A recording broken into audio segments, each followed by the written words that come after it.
November 1930. A fur trapper named Joe Labelle followed a familiar trail to a village he'd visited a dozen times before. He expected fire smoke and the sound of dogs. He found silence. Every soul gone.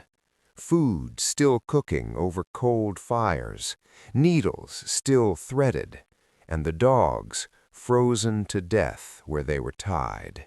Labelle had been trapping the Canadian subarctic for 30 years. He knew what abandonment looked like. This wasn't abandonment. Kayaks sat lashed to the shore. No Inuit leaves kayaks behind. Rifles were still racked inside the shelters, and the graves by the tree line. The graves had been opened. Something had been removed. Labelle rode for help. The Royal Canadian Mounted Police launched an investigation.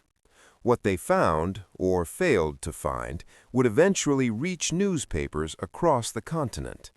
And that is when a real, unexplained event became something else entirely, something bigger, something that needed no explanation, because the mystery itself was the point. The story broke in November 1930 in a small Canadian newspaper. It described a ghost village, fires still burning, dogs dead, graves disturbed. But one specific number, was notably absent from that original report. The number everyone now associates with this case. 1,200 people. That is the number repeated in every retelling, every YouTube video, every Reddit thread, every true crime podcast. 1,200 souls erased in a night.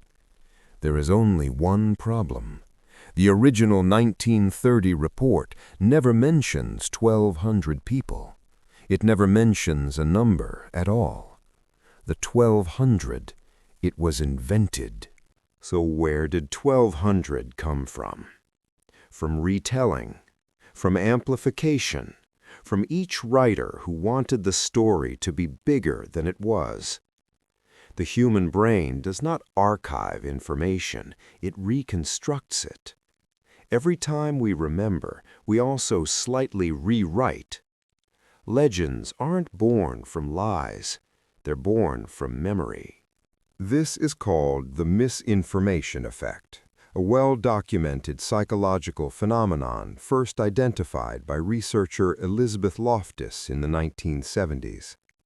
Post-event information corrupts original memory. A village empties. A trapper reports it. A newspaper publishes it. 60 years of retelling later, a number appears. And the number feels real because the story always had it, except it never did. But misinformation alone doesn't explain Anjikuni Lake, because something real did happen in 1930. A community was absent when Labelle arrived. The RCMP confirmed unusual circumstances. A real event existed. It was just a very different event than the one you've been told about. And the gap between those two events is where psychology lives. The Inuit of the Anjikuni region were nomadic. Seasonal migration was not unusual, it was survival. RCMP records from the period describe multiple instances of communities relocating in winter. The abandoned village Labelle encountered may have been precisely that, temporarily vacated, as it had likely been before, and would be again. Then why did the RCMP treat it as suspicious? Because Labelle was alarmed, and alarm is contagious.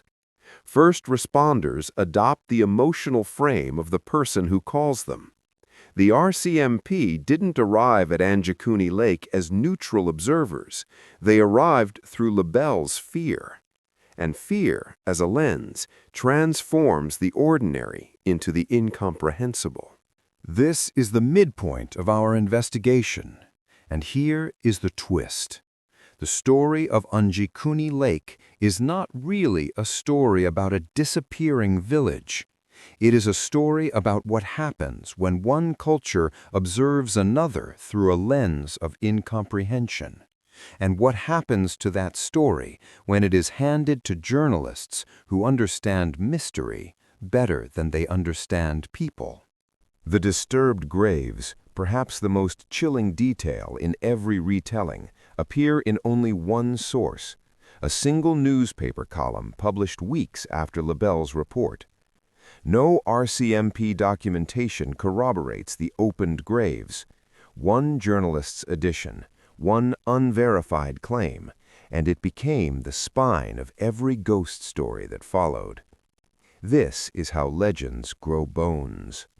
By the 1970s and 1980s, paranormal writers had fully absorbed Anjikuni Lake into their catalogs. Frank Edwards, Frank Cassidy, each iteration added detail. Each detail felt true because the original story felt real. By the time the internet arrived, the mythology was already calcified. 1,200 people, cold fires, dead dogs, opened graves, a perfect ghost story. Here is what psychology calls social proof in belief systems. When a claim is repeated enough times by enough sources, the brain categorizes it as verified, not because evidence exists, but because consensus exists. We outsource our fact-checking to the crowd, and the crowd outsourced it to the crowd before them. No one ever returned to the original source, because there was barely an original source to return to.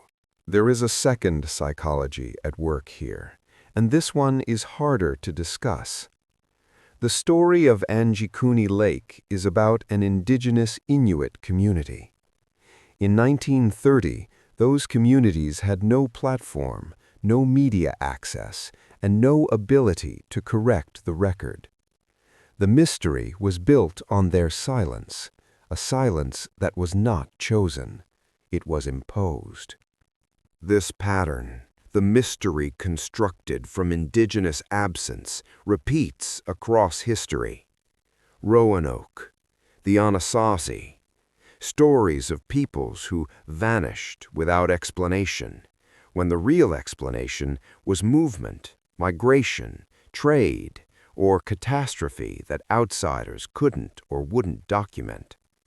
Disappearance is often the historian's failure, not the people's. Joe Labelle returned to his trapping roots. The RCMP closed the file. The community at Anjikuni Lake, whoever they were, wherever they had gone, left no further record in colonial archives. But the story did not close. It opened.